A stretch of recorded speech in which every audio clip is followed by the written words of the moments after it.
Hello, my name is Pratap, and I'm presenting our work on increasing the trustworthiness of security protocol code. Cryptographic protocols like TLS, WireGuard, and Signal are hugely important pieces of digital infrastructure, but have suffered from a steady stream of vulnerabilities. And some of these have been hugely impactful, costing up to hundreds of millions of dollars to mitigate. So here we see just a few examples of bugs in TLS, one of the most widely deployed cryptographic protocols that is used to secure traffic on the internet. Yet there's been a long line of work on proving that protocols like TLS are cryptographically sound and secure. So why do we keep seeing these attacks, even if the protocol is proven not to have any flaws in it? Well, the answer is that even if the protocol design, as specified, say, in an RFC, is secure, the protocols are only secure in practice if the code that implements those RFCs is secure. There's currently a gap between these efforts to verify protocol designs and the code that actually gets deployed in your web browser or your favorite encrypted messaging app.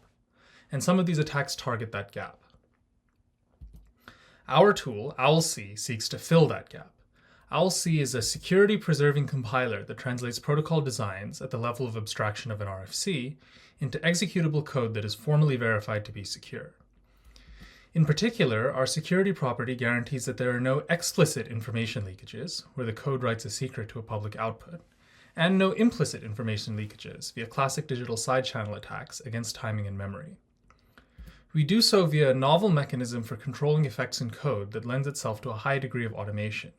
It guarantees that our generated code performs exactly the effects of the protocol and nothing else. And using this technique, we're able to generate fully interoperable drop-in replacements for realistic industrial-strength protocols and achieve state-of-the-art performance. We'll demonstrate this with our case study of the WireGuard VPN, which I'll talk about at the end. So how does OwlC work? Well, we build on our prior work, OWL, which is a protocol design verifier. You write your protocol design in the OWL language, then OWL verifies that the design is cryptographically sound. Next, OwlC, our new secure compiler, takes the verified OWL protocol and turns it into an implementation that is verified to be secure.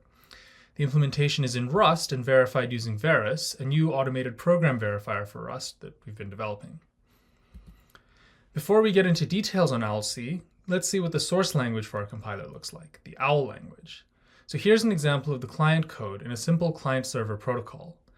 And as you can see, it's standard, pure functional code with some protocol-specific extensions. So we start by getting an input from the network, then we decrypt it using a pre-shared key, PSK. Here, get corresponds to looking up some crypto key and local configuration data. If the decryption succeeds, we treat the plain text as a key KX, which we then use to encrypt some other value X. Finally, we just output the ciphertext. Now, the cryptographic details aren't super important for this talk, but what is important is that you might look at this and say, well, it's straight-line code, can't you just change the syntax to compile it to Rust? And at a very high level, the answer is actually yes. We can just generate a library consisting of the routines defined in the OWL program. This code will follow the protocol, but do some extra work required for implementations.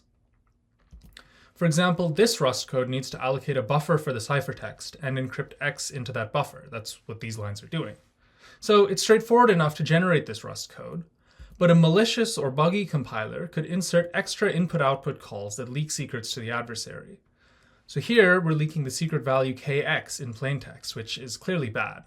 And this is exactly that explicit leakage that we want to avoid. So to eliminate explicit leakage, we need to answer two questions. First, how do we formally specify what the code is supposed to output, that is, its intended input-output effects in Verus? Next, how do we guarantee that the compiled code can only perform exactly the operations in the protocol and nothing else? To answer the first question, we take inspiration from past work, which developed the interaction tree as a data structure that represents the behavior of programs interacting with their environment via effects. Here, the type iTree means an effectful computation that returns values of type A. So we have four constructors. First, we have ret, which corresponds to just producing the value without any effects. Input contains a function saying, given the bytes we got from the network, what computation do we do with them? Output has the bytes to send to the network, and an iTree saying what computation to do next. And finally, we have sample, which is important for some of our cryptographic primitives. So using just these four cases, we can translate our OWL protocols into iTrees, as shown in this example. As you can see, it's a simple one-to-one transformation that just matches the control flow of the OWL code. So I-trees give us a way of encoding the effects as first-class data structures in Veris. How do we now enforce that the generated code can perform only these effects? Well, to do so, we use this idea of ghost linear permissions tokens, which are a new technique for systems verification in Veris. So ghost linear state is some program state that is ghost, that is, it's erased during compilation but present for verification, and linear, so subject to Rust's rules about ownership and borrowing, which in this case we can think of it as meaning that the program state cannot be created or duplicated. And since it can't be created or duplicated, we can think of a ghost linear object as being an unforgeable permission token to allow the code to perform some operation. And since the I-trees represent effects in the code, a ghost linear I-tree can represent the permission to perform the effect. And that's exactly what we do. So suppose in the exec code we want to send the value hello to the network. Our network send routine doesn't just take the string hello, it also takes an I-tree token, which is a ghost linear permission to the I-tree. And we require the token to be a permission to output the string hello, then continue with the next steps of the protocol. Then once the network send is done, we get a token with permission to continue with the next steps of the computation. In our code, we attach specifications like this to every routine that performs an effect. Thus, we can prove that whenever we perform an effect, we had the right permission to do so. Thus, the generated code performs exactly the effects of the protocol as represented by the I-tree, and nothing else. So we've seen how to prevent explicit information leakage, but we also need to worry about more subtle, implicit information leakages. And these happen via side-channel attacks, in which the adversary learns some information that should be secret by observing the code running. For instance, here the adversary can observe whether the first byte of the secret key kx is 0 just by observing how long the code takes to run, even though we never directly output it. And these attacks occur when secret information influences the control flow choices in the protocol. So we need to ensure that secrets don't influence control flow. Fortunately, prior work gives us a strong established technique to guarantee this property, called type abstraction. And how this technique works is, suppose we have some secret value. Normally, it can be observed directly by outside code, which means outside code could have a side-channel information leakage based on it. So instead, we have an opaque wrapper type that encapsulates the secret value so that its contents cannot be directly observed. Instead, outside code interacts with the secret value via a small safe API. This interface is carefully designed to not leak any secret information, so the secret value can't influence control flow in the outside code. But it turns out that this type abstraction is actually too coarse in our setting. So recall our old example. Now here, we're decrypting, so the result should be a secret. But then we're immediately branching on whether or not the decryption succeeded, so secret data exactly is influencing control flow. However, it turns out that this particular case is cryptographically secure when you use a modern encryption technique, like what is used in OWL. So we actually want to allow certain operations like this, which are called declassification. So that's when you transform some secret information to public. But declassification is dangerous. Allowing unchecked declassification in the code would leave us open to the very same side-channel attacks we saw before. So we developed a novel approach to declassification, relying on this observation that OWL's cryptographic analysis of the protocol actually tells us exactly which values are safe to declassify.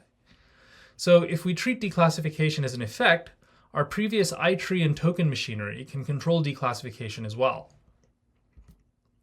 So we add a case for declassification to our I-tree, which we interpret as a permission to reveal the value, then continue with the computation.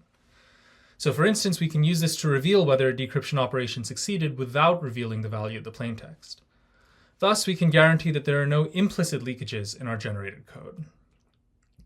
So to tie it all together, here's how the whole compiler pipeline works. Starting with our checked OWL protocol, we first compile into an I-tree. And this is a trusted component since it provides the specification against which everything else is verified. But as we saw, it's a simple one-to-one translation, which in fact we implement using a Rust macro so that the human-readable spec looks like OWL code. Separately, we generate a Rust implementation using an untrusted compiler. And this can, and indeed does, have lots of complex, aggressive optimizations in it. But we don't have to trust this component because Veris verifies that the generated implementation is faithful to the specification. And note that all of this pipeline is fully automatic, both the two compilers and Veris checking the proof of equivalence between the two outputs. So as a user, once you've written and verified your protocol in OWL, all you have to do is run one command to get an interoperable library out.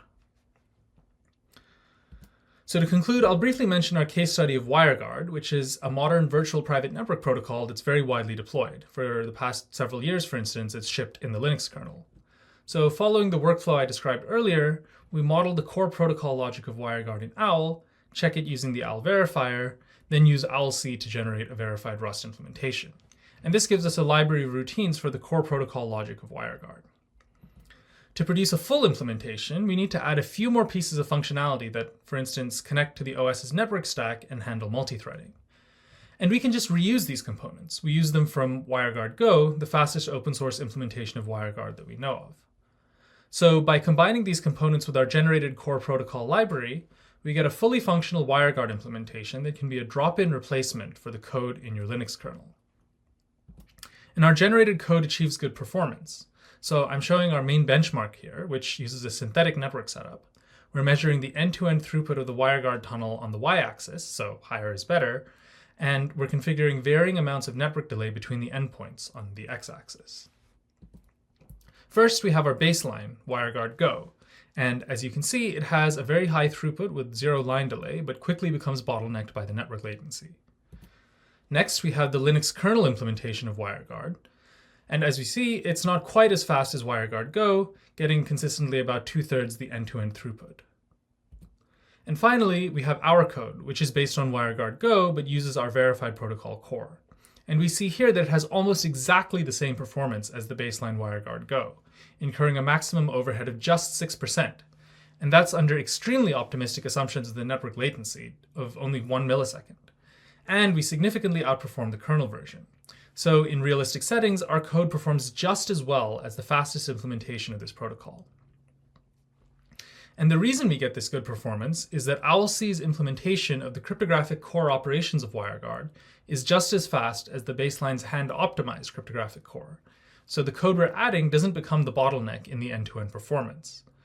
We can thus benefit from all the performance engineering put into the rest of the code base, like the network and OS interfaces, and get this state-of-the-art performance. Our paper has details of many more benchmarks of our WireGuard case study, as well as details on our other main case study of HPKE, in which we also achieve state-of-the-art performance. So to conclude, I've presented OwlC, a security-preserving compiler for cryptographic protocols. OwlC prevents both explicit and implicit leakage via novel techniques based on controlling the effects in generated code. And using OwlC, we can generate performant interoperable implementations of real-world protocols. Thank you.